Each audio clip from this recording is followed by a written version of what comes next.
rangkaian cerita bohong yang beberapa tahun ini dirangkai oleh Peggy alias Peron alias Robi Setiawan. Jadi kalau misalnya tadi dia bilang saya tidak bersalah, saya rela dihukum mati, ya itu sah-sah saja sebagai pembelaan dia. Tapi harusnya masyarakat jangan fokus ke situ.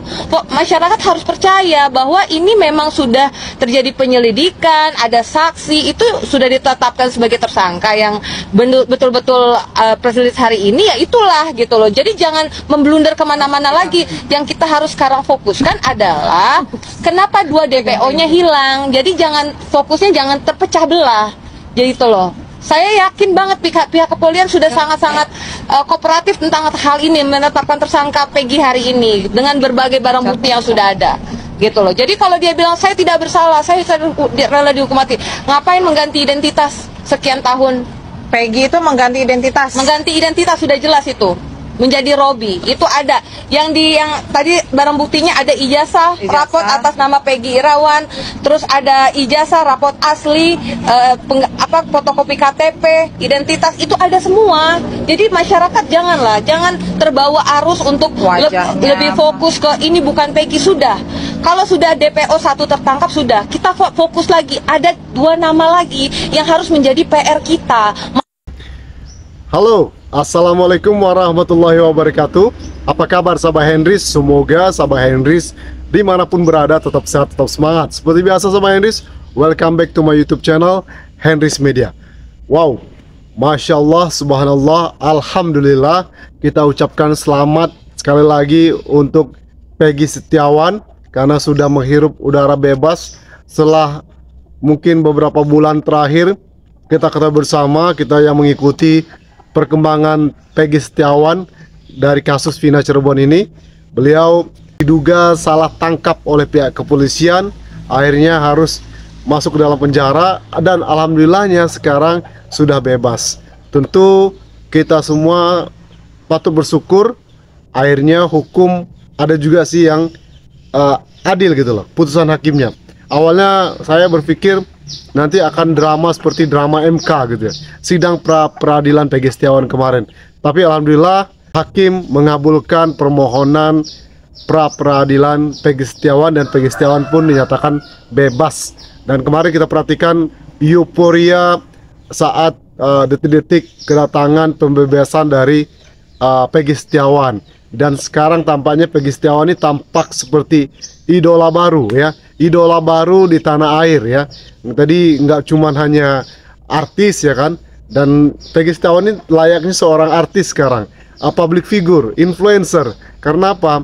Dari kisahnya banyak orang yang prihatin, banyak orang yang empati dan suka dengan kisah dari Peggy Setiawan. Banyak orang yang menyambut dengan sukacita dengan bebasnya Peggy Setiawan. Dan sebelum-sebelumnya kita ketahui bersama kan, adanya firasat-firasat ya, lalu ada kesaksian palsu. Itu netizen sekarang malah ingin mengejar tuh, nagih janji juga. Orang-orang yang udah berjanji kalau Peggy Setiawan bebas. Untuk yang firasat-firasat itu jujur saya nggak tertarik. Dari awal saya nggak tertarik nonton ya firasat-firasat salah seorang influencer di beberapa podcast ya kan. Dan ini juga dari keterangan dari Peggy Setiawan di beberapa wawancara media televisi ya, itu dia sempat dipukul gitu dalam penjara. Wow, kasihan banget ya, manusia yang tidak bersalah tapi dipukul untuk mengaku gitu loh. Dan alhamdulillahnya Peggy Setiawan komitmen dan konsisten. Kalau dia tidak bersalah, dia siap melakukan apapun itu. Luar biasa. Dia keluar memakai tasbih gitu ya, dan badannya tampak kurus, katanya puasa ya. Dan setelah keluar itu katanya dia akan membangun masjid ya, membangun rumah, dan banyak hal-hal baik yang akan dilakukan. Dan itu hal wajar ya. Bahkan Wakapolri Ogoseno kalau nggak salah itu mengatakan kalau salah tangkap maka Peggy Setiawan bisa mendapatkan 100 miliar rupiah guys. So Peggy Setiawan bebas ini akan jadi tajir melintir ya kalau memang mendapatkan 100 miliar rupiah. Luar biasa. Dan ini juga Wakapolri juga mengatakan untuk Polda Jabar yang melakukan salah tangkap itu segera ditindak di kode etik Propam, bila perlu diberhentikan di Polda Jabar, dan juga timnya yang menangani kasus Vina Cirebon 2016 termasuk Ibtu Rudiana itu harus di di sidang kode etik ya kan, bila perlu yang terlibat itu apalagi yang di sidang kita ketahui bersama kan, yang menyidak investigasi ke rumahnya Peggy, orangnya itu yang di sidang pra-peradilan kemarin juga orang yang sama. Itu terlihat melet-melet gitu ya, diduga apakah memakai atau gimana gitu ya. Netizen udah curiga itu, jangan-jangan ini memakai ya. Kemudian ini netizen juga desak, ini Susno Duwaji juga desak Ayep ya, Ayep dan saksi-saksi yang diduga memberikan saksi palsu. Dan tadi saya perhatikan di TikTok itu ada video netizen curiga kalau Ayep lah yang disuruh oleh Rudiana untuk menghilangkan CCTV. Apakah betul sahabat Hendris? Nah, kalau benar berarti ini luar biasa ya. Permainan kasus ini luar biasa, settingan dramanya luar biasa. Tentu orang yang sangat-sangat pintar yang bisa mengolah kasus ini sedemikian rupa. Oke? Nah, Susno Duwaji curiganya dengan Ayep dan juga saksi-saksi palsu yang lainnya. Tapi sekarang saksi-saksi palsu itu udah mulai nggak kelihatan ya. Lalu bagaimana juga nasib pengacara yang membela keluarga Vina ya, pengacara kondang ya, yang sempat clash dengan Ibu Widya, juga yang kabarnya juga ada pengacara yang menjadi wali kota atau apa itu ya di suatu daerah. Nah, itu gimana? Apakah ini jadi titik terang kasus Vina Cirebon ini akan terungkap?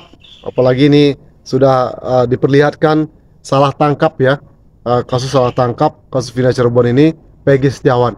Nah, ini juga di Kang Deddy Mulyadi, kabarnya itu melakukan tes DNA Peggy Setiawan Cianjur, anaknya Pak Cecep. Apakah nanti sesuai DNA-nya atau tidak? Kok menurut saya kenapa Kang Deddy yang turun tangan? Seharusnya kan pihak yang berwajib gitu loh, pihak yang berwajib. Kenapa kok Kang Deddy yang melakukan tes DNA-nya? Dan jujur masih saya pertanyakan itu, kenapa? Big question ya, kenapa gitu loh. Nah, kita tunggu saja sama Hendris bagaimana ini nanti, apakah Peggy Setiawan ini akan jadi influencer ya. Mudah-mudahan ini memang kalau Allah ingin mengangkat derajat suatu hambanya, seorang hambanya itu lewat fitnah, ini luar biasa. Ini ibarat kalau dulu cerita Nabi mungkin hampir sama dengan Nabi apa, ayo ada tahu nggak kira-kira Nabi apa yang difitnah lalu diangkat oleh derajatnya oleh Allah? Kalau kalian tahu, komen di bawah guys ya. Oke, itu saja video kali ini sahabat. Thank you for your attention. One more time, don't forget to subscribe, like, comment, and share. See you in the next video. Wassalamualaikum warahmatullahi wabarakatuh. Bye bye.